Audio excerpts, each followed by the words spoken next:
Praise the Lord everyone. मैं हूं pastor Arnab और आज का हमारा प्रश्न है भूत सिद्धि के बारे में मसीही दृष्टिकोण क्या है। बाइबल इसके बारे में क्या कहती है, आइए आज हम देखते हैं कि हमारे मसीही जीवन में भूत सिद्धि का क्या महत्व है और क्या हमें भूत सिद्धि करना चाहिए, क्या हमें ओझाओं के पास जाना चाहिए या नहीं जाना चाहिए। आज की इस वीडियो में हम जानने वाले हैं। बाइबल बहुत कड़ाई से ओझाबाद, भूत जगाने वाले, जादू टोना करने वाले और भूत की साधना करने वालों की निंदा करती है। लय व्यवस्था 20 के 27 में लिखा है, यदि कोई पुरुष या स्त्री ओझाई अथवा भूत की साधना करे तो वह निश्चय मार डाला जाए और ऐसों पर पथराव किया जाए, उनका खून उन्हीं के सिर पर पड़ेगा। व्यवस्था विवरण अध्याय 18 वचन 10 से 13 में दिया गया है। यह भी लिखा है कि तुझमें कोई ऐसा ना हो जो अपने बेटे या बेटी को आग में होम करके चढ़ाने वाला या भाभी कहने वाला या शुभ अशुभ मुहूर्तों का मानने वाला या टोना या तांत्रिक या बाजीगर या ओझों से पूछने वाला या भूत साधने वाला या भूतों का जगाने वाला हो, क्योंकि जितने ऐसे ऐसे काम करते हैं वे सब यहोवा के सम्मुख घृणित हैं और इन्हीं घृणित कामों के कारण तेरा परमेश्वर यहोवा उनको तेरे सामने से निकालने पर है। तू अपने परमेश्वर यहोवा के सम्मुख सिद्ध बना रहना। क्योंकि परमेश्वर क्यों कोई जब शांति से रह रहा है तो इजरायलियों के लिए उन शांति से रहने वालों को निकाल देगा, क्योंकि वो लोग भूत साधने वाले थे, दुष्ट आत्माओं की पूजा करने वाले थे। इसीलिए परमेश्वर उनको निकालकर इजरायली लोगों को बसाने की वहां पर बात कर रहे थे, वरना परमेश्वर ऐसे ही नहीं निकाल दे रहा है किसी को। तो मिलान करना, ताश के पत्तों से भविष्य पता लगाना, जैसे कि आज के आपने देखा होगा टैरो कार्ड आते हैं, आपने न्यूज़पेपर पर भी देखा होगा, पीछे न्यूज़पेपर में मिलता रहता है कि आज की राशि फल क्या है। मिलान करते रहते हैं, टैरो कार्ड देखते हैं, ताश के पत्तों से भविष्य पता लगाते हैं, भाग्य बताने वाले होते हैं, ज्योतिषी का काम करने वाले, भूत साधना करने वाले इसी श्रेणी में आते हैं। जो भूत सिद्धि कहलाती है वो इसी श्रेणी में आते हैं। ये लोग इस काम को क्यों करते हैं? वो इस सोच के साथ करते हैं कि मरे हुए हमारे प्रियजनों की आत्माएं हमें कुछ मार्गदर्शन दे सकती हैं, ये आत्माएं हमें रास्ता बता सकती हैं, हमारे कार्यों को कर सकती हैं। तो ये जो आत्माएं होती हैं जिनसे ये अपना काम लेते हैं, ये देवता या आत्मा, ये सब दुष्ट आत्माएं होती हैं। क्योंकि दूसरा कुरिन्थियों अध्याय 11 वचन 14 से 15 में यह लिखा है, यह कुछ अचंभे की बात नहीं, क्योंकि शैतान आप भी ज्योतिर्मय स्वर्गदूत का रूप धारण करता है। इसलिए यदि उसके सेवक भी धर्म के सेवकों का सा रूप धरें तो इसमें कोई बड़ी बात नहीं है, परंतु उनका अंत उनके कामों के अनुसार होगा। जो हमारे प्रिय लोग हैं और जो मर चुके हैं उनसे संबंध रखने के बारे में बाइबल हमें साफ मना करती है कि हमें उनसे किसी भी प्रकार का संबंध नहीं रखना है। और आपको पता है, अगर आपके प्रियों ने यीशु मसीह में विश्वास किया है तो वे प्रेम करने वाले परमेश्वर के साथ अकल्पनीय संगति में, सबसे सुंदर स्थान में, स्वर्ग में आनंद ले रहे हैं। और यदि उन्होंने विश्वास नहीं किया है तो वो नरक में हैं, क्योंकि उन्होंने परमेश्वर के प्रेम का इनकार कर दिया है और उसके विरुद्ध विद्रोह किया। इस कारण वे ना समाप्त होने वाली पीड़ा से दुख उठा रहे हैं। अब मुझे एक बात बताओ, आप अपने प्रियजनों से संपर्क स्थापित करने की कोशिश करते हैं जो मर चुके हैं। अगर आपके प्रिय लोग आपसे संपर्क स्थापित नहीं कर सकते हैं, वो आपके पास आकर आपसे संपर्क स्थापित नहीं करते हैं, तो जरा सोचिए, ओझा, भगत और भूत की साधना करने वाले ऐसी सटीक सूचना को कैसे प्राप्त कर सकते हैं? भूत की साधना करने वाले आपके साथ बहुत सी बातों में धोखाधड़ी करते हैं। यह प्रमाणित हुआ है कि भूत की साधना करने वाले जितने लोग होते हैं, ये साधारण गैजेट्स जो मार्केट में मिलते हैं, इनके द्वारा बहुत अधिक मात्रा में बहुत सारी सूचनाओं को एकत्रित कर लेते हैं और वो आपको बता देते हैं कि ऐसा ऐसा हो रहा है। कई बार तो ऐसा होता है कि भूत की साधना करने वाले आपके जो मोबाइल नंबर है इसका उपयोग कर लेते हैं और कॉलर आईडी और इंटरनेट के माध्यम से इनकी जानकारी निकाल लेते हैं। आपका नाम पता कर लेते हैं, आप कहाँ रहते हैं, आपका एड्रेस पता कर लेते हैं, जन्म तिथि और विवाह की तिथियों और परिवार के सदस्यों आदि की बहुत सारी जानकारी निकाल लेते हैं। फिर आपको अचंभे में डाल देते हैं। आप हैरान होते हैं, वाह, इसको कैसे पता चला, जबकि उन्होंने ये सब कुछ डाटा पहले से ही निकाल कर रखा होता है।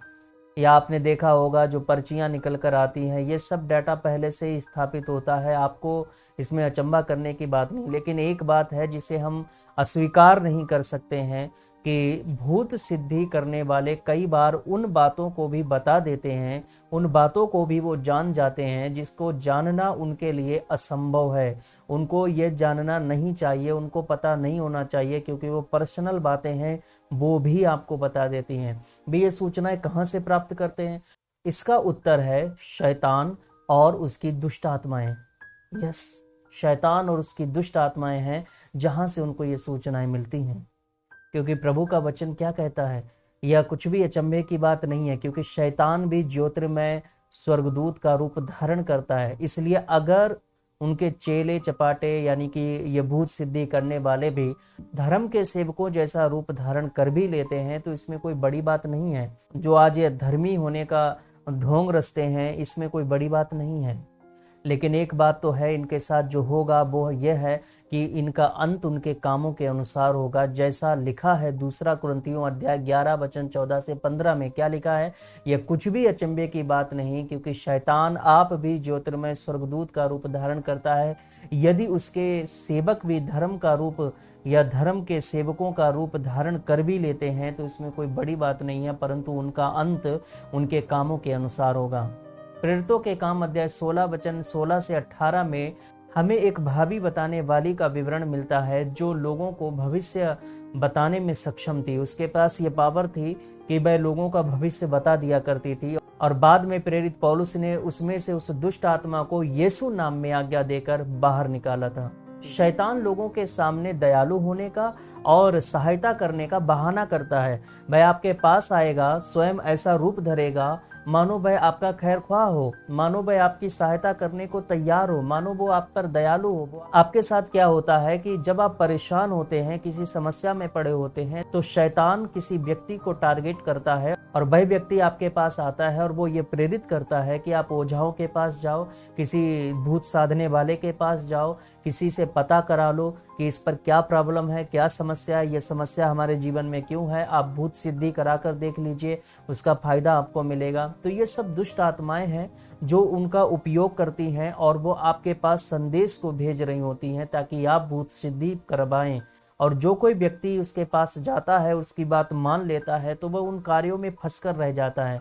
जो कुछ ऐसी बात है जिसे परमेश्वर साफ मना कर देता है कि आप भूत साधना वालों के पास नहीं जाओगे, उनकी सुनोगे भी नहीं।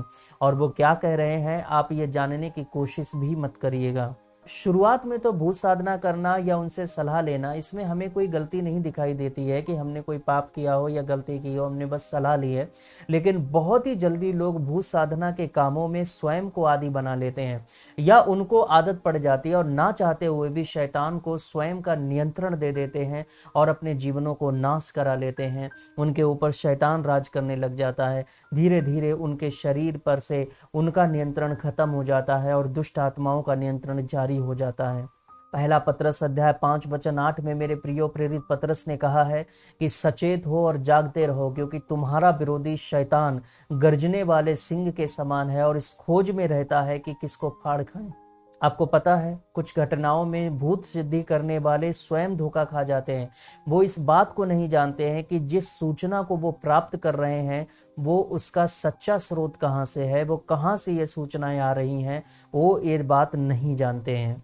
और उन भूत साधना करने वालों को नहीं पता होता है कि इसका जो मालिक है वो है शैतान, जो उसको और उसके परिवार को और उसके जीवन को गुलाम बना चुका है अपना। वो मास्टर नहीं है, वो कोई भूत साधक वाला कोई बड़ा नेता नहीं हो चुका है। अब वो उसका गुलाम हो चुका है, वो उसका प्यादा हो चुका है। शैतान उसके जीवन पर और उसके परिवार पर, उसके बीवी बच्चों पर भी राज कर रहा होता है। आप जो बातें या जानकारी प्राप्त करना चाहते हैं, कुछ बातें पता लगाना चाहते हैं तो प्राप्त करो, लेकिन वो तरीका भूतों या जादू टोना या ज्योतिष विज्ञान से संबंधित नहीं होना चाहिए। अगर इससे संबंधित है तो आप दंडित किए जाओगे।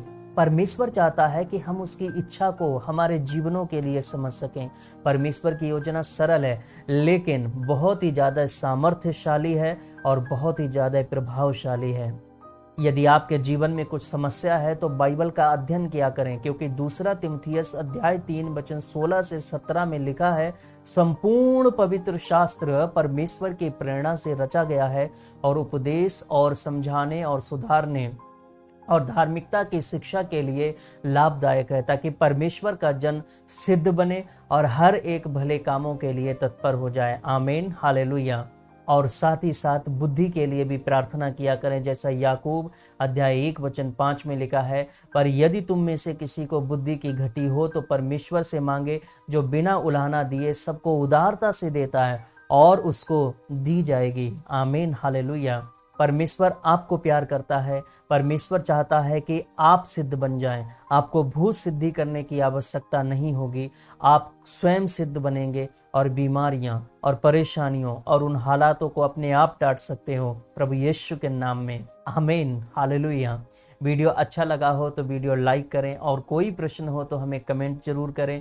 किसी भाई बहन को ऐसे पाप करने से बचाना चाहते हैं तो इस वीडियो को जरूर ज़्यादा से ज़्यादा शेयर करें। ऐसी ही और वीडियो देखना चाहते हैं तो हमारे यूट्यूब चैनल और फेसबुक पेज को फॉलो और सब्सक्राइब करें। God bless all of you.